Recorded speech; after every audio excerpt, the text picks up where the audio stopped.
Father Philip Bochanski, thank you for joining us. Welcome to Life on the Rock. Thanks so much, Father. I appreciate it. You're welcome. Now, you are the Executive Director of Courage International. Tell us about this powerful and wonderful work of God.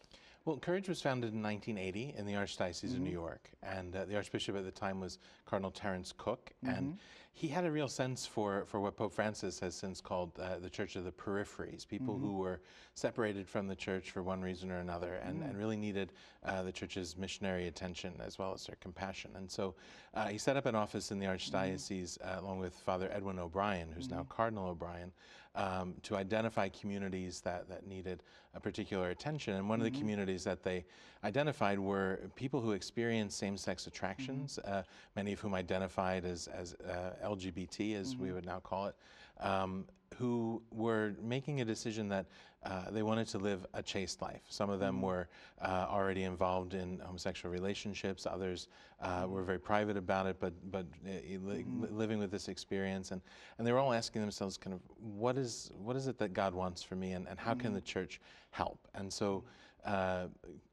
Father O'Brien at the time reached out to Father Benedict Rochelle, who's known to your viewers very well, and they both reached out to Father John Harvey, who is our founding director. And Father Harvey was an oblate of St. Francis de Sales, who studied and taught moral theology and had a particular study of what does the Church teach in regard to same-sex attraction and sexual morality more generally.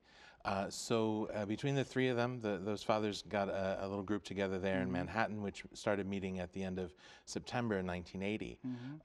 Now we are in almost 200 diocesan Courage chapters in 15 countries around the world.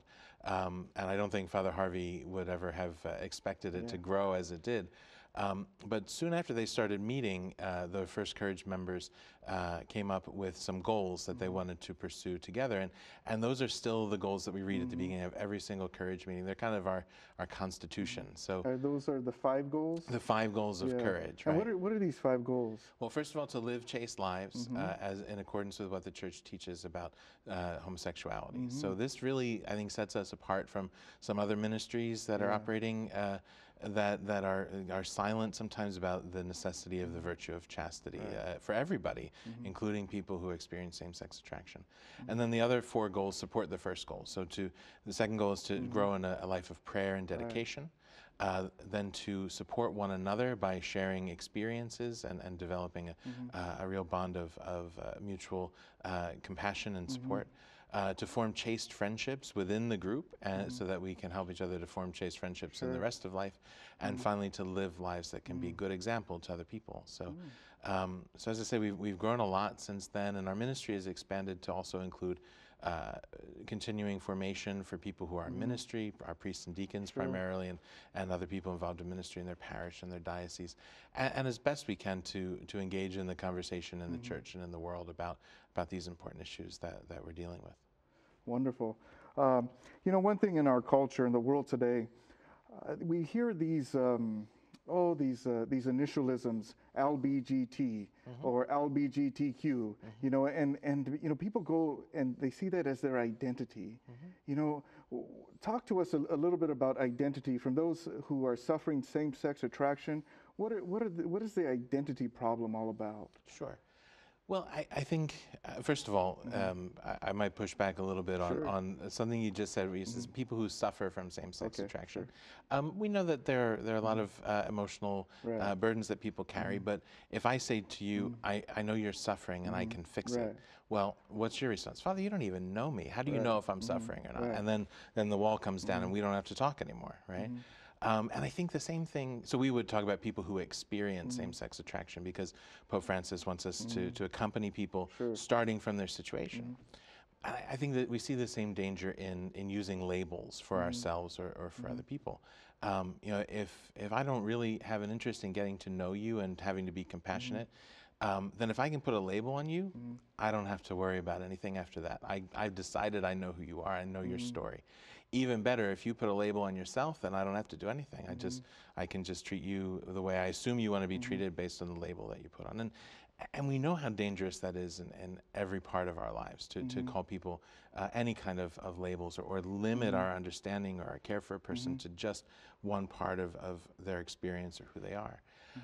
So what the church wants us to know and to share with our brothers and sisters is that it's impossible to really get the whole beauty and importance and mystery of a person by reducing them to a label based on their experience of sexual attraction or any other part of their experience, but that our real identity is as sons and daughters of God. He creates us in His image and likeness, which means we're made for loving relationships.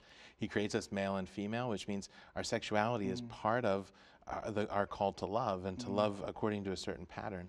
And our identity is as His sons and daughters with a vocation to love Him and to love the people He loves and to serve.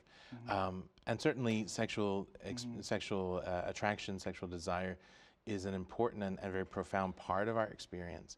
But we don't ever want to see that as the only thing that defines a person. Of course. And, you know, somebody who may be, maybe want something else in life, you know, someone who has same-sex attraction, what will bring them to courage? Well, the people that we serve come to us from all different backgrounds and all different stories, you know, and the last thing I would want to do is give the impression that there's one story that fits everybody, right? Because some of our folks have been involved in same-sex relationships or you know, are out publicly to their friends and involved in that way of life. But others are more private. Sometimes they've never been in a relationship, especially our younger members. You know, they have a very different kind of story in terms of their sexual experience and how much they've kind of been public about this. And so the reason people come to us depends on where they're coming from. So people who have been engaged in same-sex relationships often come to us and say, "Look, I've tried this and it didn't make me happy the way everybody said it would. I'm still looking for something that I'm not finding where I'm looking for it." And so, you know, I think God is calling me to find out what the church has to offer, where that teaching comes from, what the grace of the sacraments can do. Younger people, oftentimes they'll come to us because they're trying to understand their vocation. Well, you know, I want to be loved like everybody else. I want to be in loving relationships. But what's that going to look like for me? You know, if I'm centering my decisions around this experience of same-sex attraction, and what would it look like if I weren't? What is the church actually offering to me in terms of how I can serve and who I can be? Well, we're going to go to a break right now, but after the break, we'll ask you more about what a person will experience in courage, the healing, the community, and we look forward to hearing about that when we come back from the break.